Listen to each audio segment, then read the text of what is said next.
Bismillahirrahmanirrahim. Assalamualaikum warahmatullahi wabarakatuh. Alhamdulillahirrabbilalamin. Segala puji bagi Allah Tuhan semesta alam. Salawat dan salam atas baginda Rasulullah Muhammad sallallahu alaihi wasallam, keluarga dan para sahabatnya.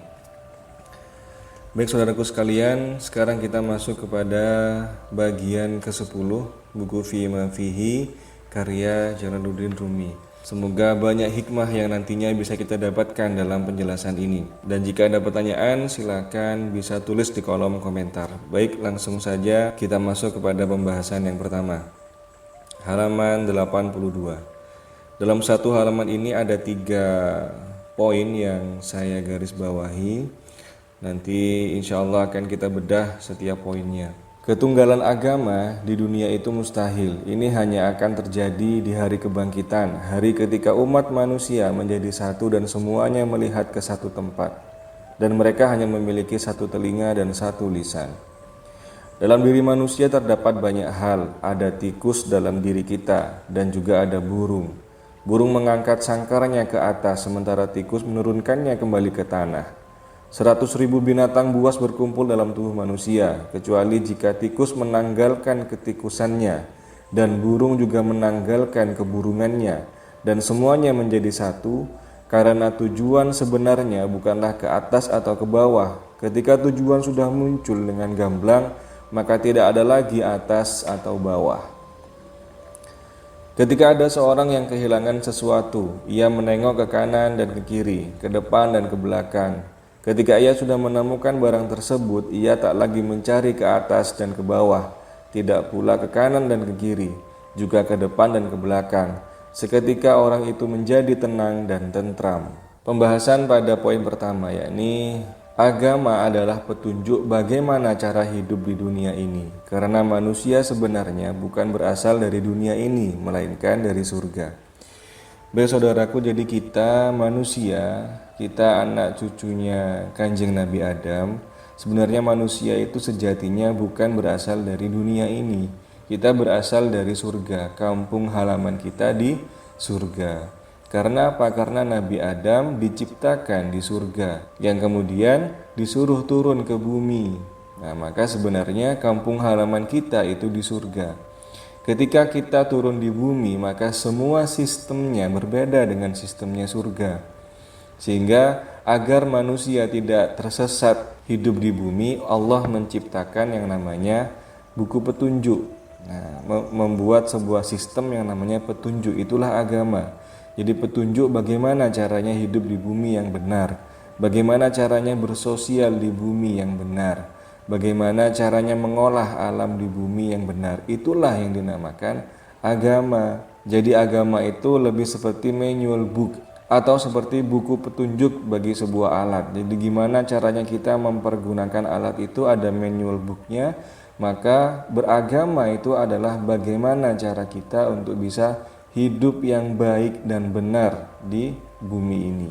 Nabi dan Rasul adalah manusia terpilih yang bertugas untuk menyampaikan petunjuk itu kepada manusia sesuai dengan zamannya. Inilah tugasnya Nabi dan Rasul. Dinamakan Rasul, asal kata dari bahasa Arab, Ra, Sin, Lam, Rasul, artinya adalah utusan. Jadi manusia terpilih itu diutus oleh Allah Subhanahu wa Ta'ala untuk menyampaikan manual booknya ini, disebarkan kepada manusia di zamannya. Bagaimana tata cara makan yang benar, berakhlak yang benar. Kalau Siddhartha Gautama menerangkan dharma pada umatnya, kalau Kanjeng Nabi mengajarkan akhlak pada umatnya, dharma dan akhlak itu sama. Jadi berbuat baik kepada alam semesta, intinya sama. Secara syariat apa yang disampaikan antara satu nabi dengan nabi lainnya berbeda, tetapi secara hakikat inti ajarannya sama. Seperti yang saya sampaikan barusan, antara dharma dan akhlak itu sama. Jika Yesus atau Nabi Isa mengajarkan cinta kasih atau kasih sayang, maka di Islam mengajarkan akhlak, sama juga. Jadi cara menyayangi, Islam rahmatan lil alamin. Jika dalam Kristen ada kasih sayang, di Islam ada Rahman Rahim. Artinya perbedaannya Rahman apa, Rahim apa? Rahman itu kasih, Rahim itu sayang. Jadi walaupun dibungkus dengan hal yang berbeda, tapi pada hakikatnya itu intinya sama. Masalahnya adalah manusia masih terikat dengan syariat sehingga selalu melihat pada perbedaan, bukan melihat pada persamaannya. Banyak manusia sekarang itu masih terikat pada syariat, pada kulitnya saja. Oh, jika bungkusnya berbeda maka itu di luar aku. Bahkan yang lebih parah, aku benci sama dia. Itu sangat parah sekali. Padahal bungkusnya berbeda tapi isinya sama. Nah, itulah hakikat. Masalahnya orang sekarang hanya melihat syariatnya saja. Bayangkan jika masyarakat sekarang sudah mulai dewasa, walaupun bungkusnya berbeda tapi isinya sama, yakni mengajarkan kebaikan, hablum minannas, dan bagaimana berhubungan dengan Tuhan, maka insya Allah tidak ada masalah, tidak ada pecah belah di zaman saat ini. Maka harapan kita, hikmahnya adalah semoga kita bisa menjadi lebih dewasa dalam melihat hakikat dari segala hal. Yang kedua, sebelum singgah di tubuh manusia yang sejati, jiwa atau ruh manusia dipersinggahkan dulu oleh Allah di ruang-ruang tumbuhan dan ruang-ruang hewan. Jadi dalam tubuh kita itu, jiwa kita sebelum kita masuk ke dalam wadah manusia ini, Allah mempersinggahkan dulu ke dunia tumbuhan, ke dunia hewan. Ini ada di keterangan bagian ke-9 insya Allah. Jadi di sana apa yang kita lakukan? Kita melihat dan kita belajar bagaimana tumbuhan itu tumbuh, bagaimana hewan itu berinteraksi.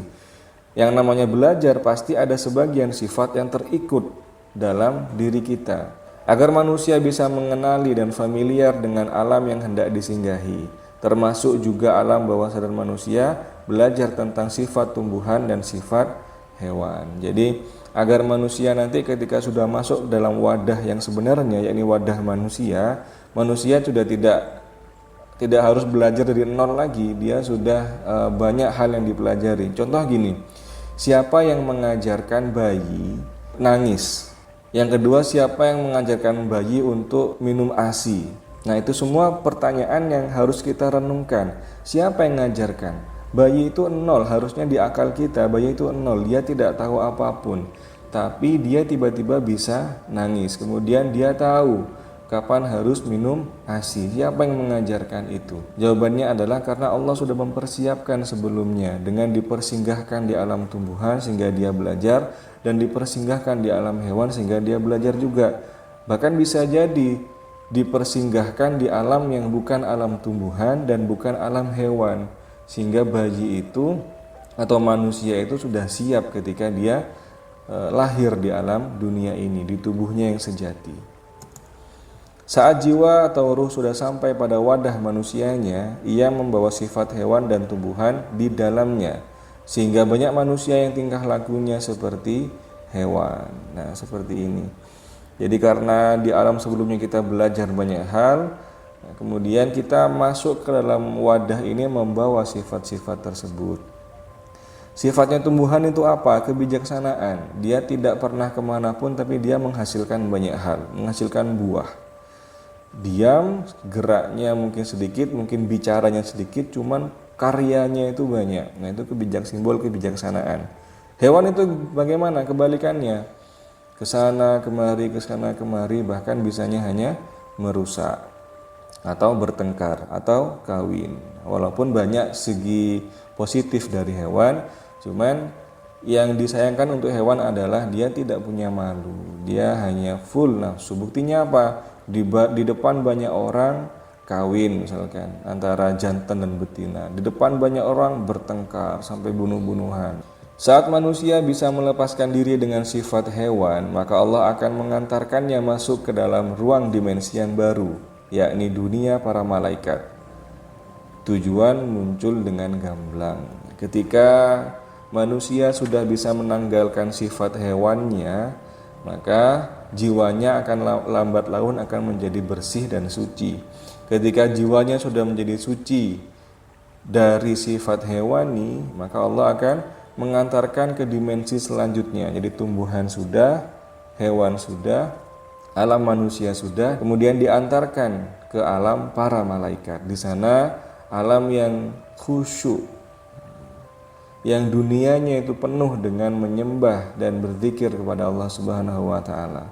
Karena jiwa kita ini pada dasarnya itu rindu untuk bisa fokus menyembah pada Allah Subhanahu wa taala. Baik itu lewat jalan zikir, baik itu lewat jalan puasa. Kita rindu walaupun untuk startnya, untuk memulainya itu penuh dengan siksaan dan penuh dengan kesengsaraan. Kenapa? Karena kesengsaraan itu muncul karena kita berusaha untuk melepas sifat-sifat hewaniyah. Keinginan untuk makan banyak kita lepas, keinginan untuk cinta pada lawan jenis yang berlebihan kita lepas, keinginan untuk memperoleh kekuasaan kita lepas. Nah, itulah yang membuat kesengsaraan.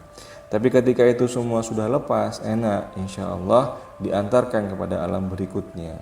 Poin ketiga, mungkin hati tahu bahwa tujuan hidup sebenarnya adalah menggapai kebahagiaan sejati melalui perjumpaan dengan Sang Pencipta. Tapi akal selalu menolak karena cintanya kepada dunia. Ingat rumus bahwa inna lillahi wa inna ilaihi roji'un. Semua ini berasal dari Allah dan akan kembali padanya. Ini adalah rumus kehidupan dan rumus kematian. Jadi semua berasal darinya, akan kembali kepadanya. Jiwa sangat kenal dengan slogan ini, maka dia terus-terusan dalam dirinya, jiwa ingin kembali pada Allah. Inna ilaihi roji'un, ingin kembali padanya. Jadi ingin terbang lagi ke surga. Tapi yang namanya akal, karena sudah terlanjur terikat dengan dunia, makan lezat, kemudian nikmatnya dihormati banyak orang, nikmatnya memegang harta yang sangat banyak sekali. Segala nikmat ini itu yang terlanjur menjadi belenggu-belenggu bagi raga, bagi akal. Otomatis jiwanya kena belenggu juga, sehingga berat. Nah, padahal tujuannya adalah, tujuan sejati kita adalah Allah Subhanahu wa taala, perjumpaan dengannya. Semakin akalnya terpuaskan dengan dunia, maka semakin bingung hati dibuatnya. Maka wajar mereka yang membebaskan diri dari jalan ilahi sering bingung lalu tersesat.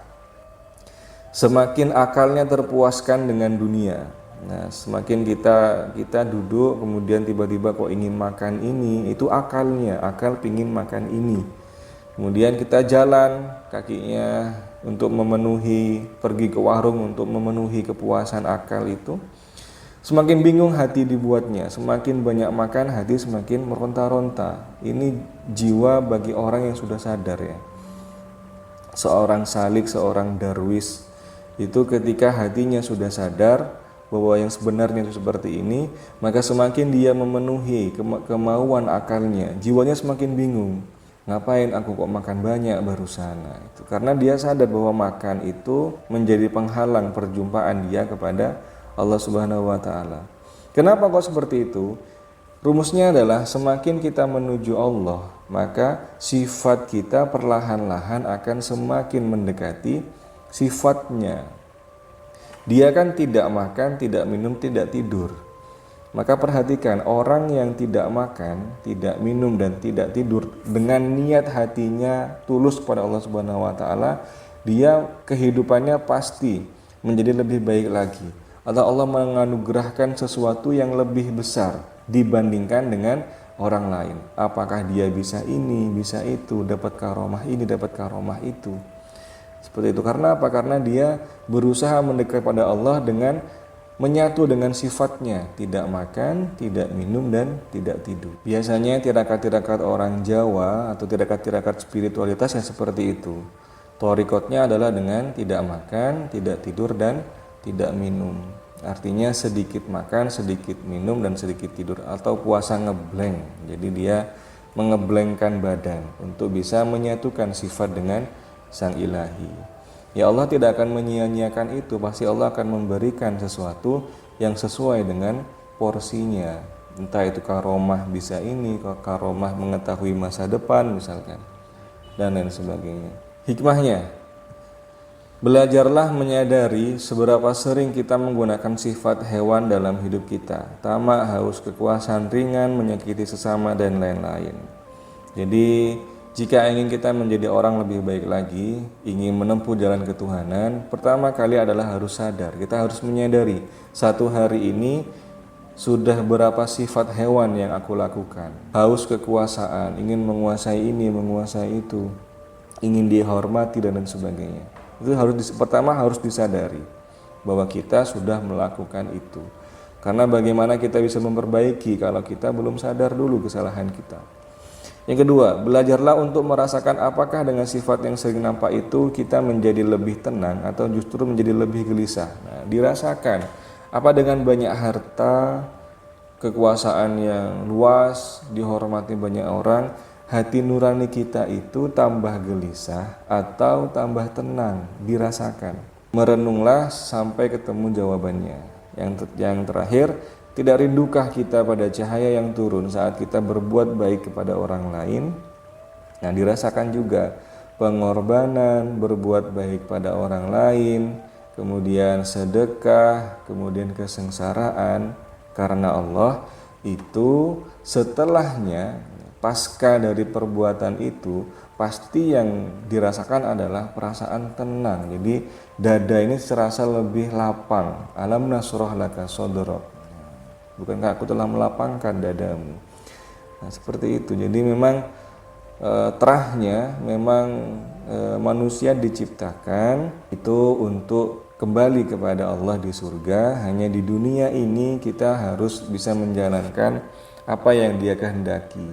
Tapi Dia tidak zalim, Dia turunkan yang namanya petunjuk atau yang disebut dengan agama. Setiap orang mungkin petunjuknya berbeda-beda karena disesuaikan dengan kemampuan dirinya. Maka harusnya umat muslim adalah umat yang paling hebat. Kenapa? Karena yang menurunkan petunjuknya langsung adalah kekasihnya, Sang Pencipta. Tak tahu mengapa Tuhan membuatku ada. Yang ku tahu hanya ada tugas yang harus diselesaikan.